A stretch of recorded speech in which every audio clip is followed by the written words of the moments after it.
Yes, y'all, this is the Amanda Seales Show. I am Amanda Seales, and it's time for another edition of I be knowing. So I did an interview on Club Shay, and I don't know like how I feel about it. I have a lot of feelings about it because I sat back and watched it. And as I was watching it, I can see why people don't like me, but I don't have any desire to change those things about me. But I could see it. Like I'm just so deliberate when I speak. I'm so deliberate and I'm so unwavering. And I can see why folks would hear that and hear a sternness in it, like a rigidity in it that feels like someone being scolded. Okay. So like I talk like a cop, but I also talk like a teacher that wants you to learn. You know, like I talk like a parent, but then I also talk like a coach that really cares about you winning the game. And it ends up being perspective on how you receive that. Hmm. And, you know, while I was watching it, I had to do my own work to not let the negative thoughts that are always kind of just fluttering around in my head, waiting to get, you know, caught onto.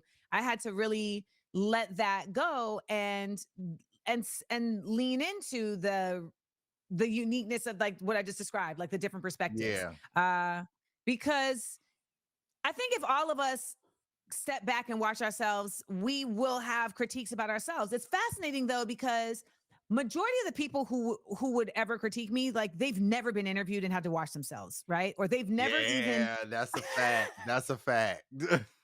they've never been in a situation where they had to be questioned and then now like go back. You know what I mean? Like oftentimes like people may be questioned even in an insular space, right? Like you're questioned by people that you know, but it's private.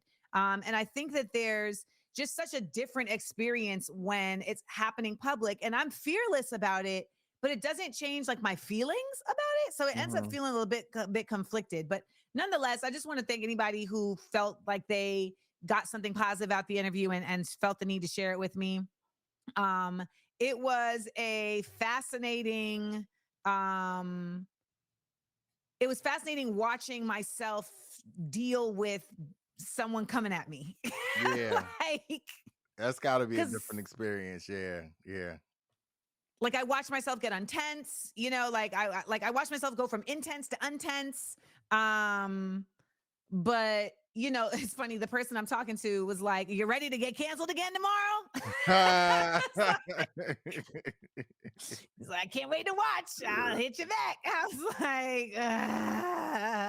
like, like so, you know, nonetheless, the moral of the story here for the I Be Knowing though is be kind with yourself and be gentle with yourself at the same time as being honest with yourself. And sometimes it feels like those two things cannot exist in the same space, but you know, it's really at the end of the day only you that you can control, and you really can't control anybody else. And That's a unfortunately, fact. you just can't control their experiences. You can't control their perception.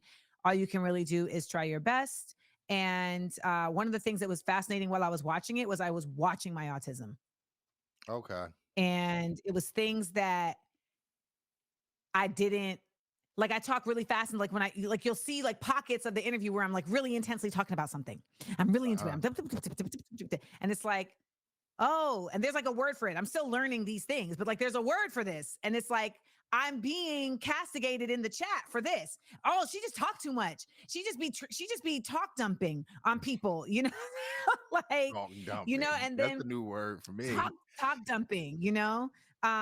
Then I would see, you know, myself trying to just like defend myself even when I shouldn't have to, right? Like I'm seeing like things about me being just like questioned that I didn't think deserved to be questioned, but nonetheless, it was really just interesting to just experience that as an outsider with this recent diagnosis, which some people have said like it's not a good idea to speak about your diagnosis. Well, I mean, it's not a good idea for me to be pro-Palestinian either, but here we are. So, you know, I think everything is relative. But that's another edition of I be